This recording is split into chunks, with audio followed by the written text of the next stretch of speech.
Hey YouTube, and welcome back to my channel. My name is Caitlin. If you're new here, if you're not, thank you so much for stopping back by. Here on my channel, we cover all of my journey through personal finance with debt payments and budgeting and this, that, and the other thing. So if that interests you, hit the subscribe button. But without any further ado, let's just dive right in. So anyway, with that, we have my monthly expenses that are like bills. So I have a mortgage. That's $444.95. My electric, I'm hoping, is going to be around $85. Water, $10.18. We're on city water. Internet is going to be about $23. That price did increase. And then trash is still $14. And all of the bills I just mentioned are only 50% of the actual bill because I do split my bills with my partner. So yeah. And also a lot of people always comment on the mortgage being like super cheap. I live in the Midwest, y'all. That's why. That's half of the mortgage. And even at that, it's still a pretty affordable mortgage. So anyway, next up, I have my phone bill. I have a limited data plan, and that is $37.79. And moving right along to auto, my auto insurance is now $147 now that I have my car and a Jeep, and both are fully covered. So that's definitely an increase in the budget over the last couple months. Fuel, I am planning to spend less than $75. Now that I have my little gas getter, I can kind of get around and do whatever I need to do for very little gas. So that's been great. Next up, I have my debt section here, which is pretty exciting. I didn't expect this month to be this way, but I did make a decision that is actually going to make some big moves in the debt section. So first things first, I'm going to be paying my minimum payment of $290. Next, I will be making extra payments of $1,110. And the reason for that is I always budget to do double payments, but in addition to that, I am taking out the money I had previously saved for student loans to pay towards my debt. So I'll get further into that on my debt payment video and like what the math was there, why I wanted to do it that way. But needless to say, it's going to be a good debt payment month, hopefully. Next up, the food section. I have budgeted $215 for groceries. And I am worried that that's not even going to be enough. I've had a really hard time lately sticking to the grocery budget. Part of the reason for that is I buy those like salad kits. They're like individual salads. I know they're expensive, but they get me eating veggies and I like them. So I don't want to cut those out. So another thing that I know is a budget drain is my addiction to V8 energy drinks. And without getting too far into detail on my relationship with caffeine, I'll just say that I did find an alternative in these like little powder drink sticks at the dollar store that I can get 16 servings for $1 and they taste good. So I'm switching to that for the month of April, and hopefully that will save me some money because V8 is between 75 cents and $1 per can.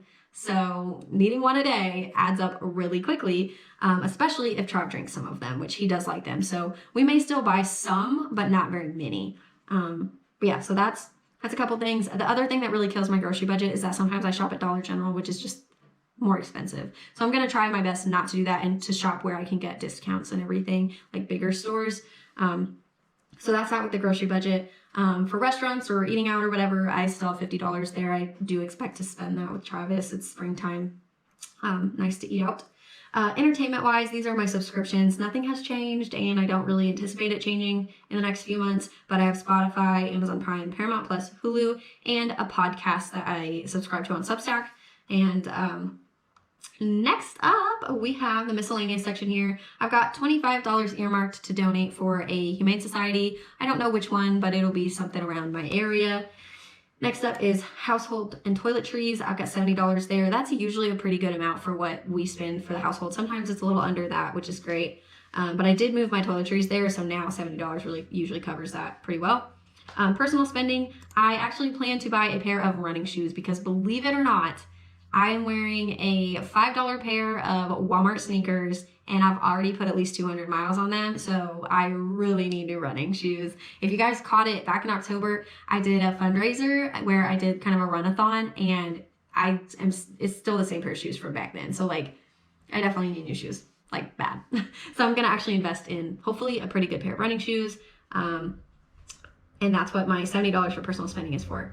Next up, I have a little miscellaneous section here for $50. I have no idea what miscellaneous things are going to come up in April, but I do have some travel planned, so you never know.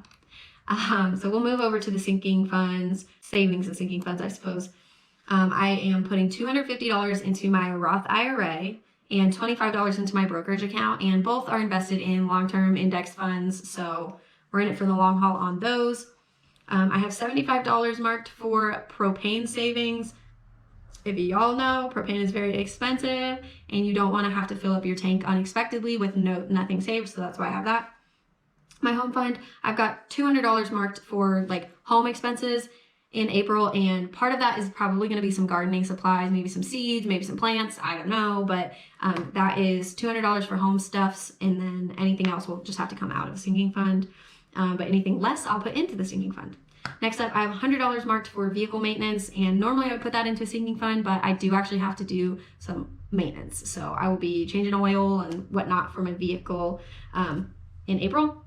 Next, I have $275 marked for vacations, and I am going on a trip to New Orleans in the end of April. So if you guys would be interested in a budget recap video of that trip specifically, let me know, because all of it is saved up in a sinking fund, so it's not going to show up in my regular budget here. So I would love to do a video if you think that is interesting. So definitely let me know in the comments, and I will do that. Next up, I have $50 marked for gifts. I increased this to 50 from 25 just because I do have some weddings coming up this season, so I'm gonna have to get some wedding gifts. So that's probably what I'll be doing with that.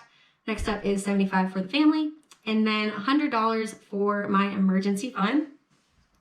And then after that, we have the income section, which is the typical income of my 2 checks. And then I have my student loan fund. I'm taking money out to put towards my debt. And then a couple other things from surveys and FanDuel Sportsbooks. I think I'll be bringing in another like $40 to use. So that brings me to a total of $3,900, and that leaves me with about $1,800 of a buffer this month, which I assume will probably just go to groceries. So that is about it. Here is the little chart I like to show. And thank you guys so much for watching, and I'll catch you in the next one.